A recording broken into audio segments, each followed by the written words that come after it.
Assam kung fu সন্থাৰ 10ম বাৰ্ষিক black belt পৰীক্ষা সমাপ্ত। অসম কুম্ফু সন্থাৰ 10ম বাৰ্ষিক ব্লেক বেল্ট পৰীক্ষা কামৰূপ জিলাৰ মিৰ্জা সৰপৰা আৰবি হাইস্কুল খেলপথাৰত যোৱা 15 ডিচেম্বৰৰ পৰা 17 ডিচেম্বৰলৈ 3 দিনীয়া কাৰ্যসূচীৰে 2022 আৰু 2023 বৰ্ষৰ কুম্ফু ব্লেক বেল্ট পৰীক্ষা সম্পূৰ্ণ হৈ যায়। উক্ত পৰীক্ষাত অসমৰ বিভিন্ন জিলাৰ মুঠ 24 গৰাকী শিক্ষাৰ্থীয়ে পৰীক্ষা দিয়ে, তাৰ 20 গৰাকীয়ে ব্লেক বেল্ট ডিগ্ৰী লাভ কৰে। উক্ত পৰীক্ষাত মুখ্য প্ৰশিক্ষক হিচাপে উপস্থিত থাকে অসম কুম্ফু সন্থাৰ সাধাৰণ সম্পাদক Pankaj Kumar Das, senior master NC Rao, Papul Kumar Das, Kandarpa Kumar Nath, Babul Das, Manoj Boro, Dharmeswar Haloi লগতে প্ৰশিক্ষক হিচাপে উপস্থিত থাকে ক্ৰমে ৰঞ্জন ঘোষ, অভিজিত দেউৰী, সঞ্জয় শৰ্মা, জয়ন্ত ঠাকুৰীয়া, সীমান্ত দাস, নৱ দাস, উৎপল কলিতা, বিমল দাস আৰু ধীৰাজ বসুমতাৰী।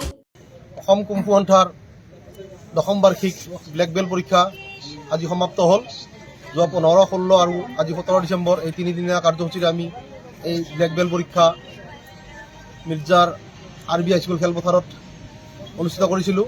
ইয়াতে অসমৰ বিভিন্ন স্থানৰ 24 গৰাকী প্ৰতিযোগীয়ে অংশগ্ৰহণ কৰিছিল আৰু এই পৰীক্ষাত ইয়াৰে 20 গৰাকী পৰীক্ষাৰ্থী উত্তীৰ্ণ হৈছে আৰু 4 গৰাকী পৰীক্ষাৰ্থী অকণমান তেওঁলোকে ভাল পাৰফৰ্মেঞ্চ দিব পৰা নাই।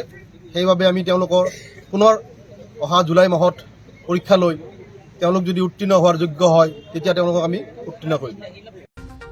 নলবাৰীৰ পৰা দীপু দাসৰ ৰিপৰ্ট, PI নিউজ।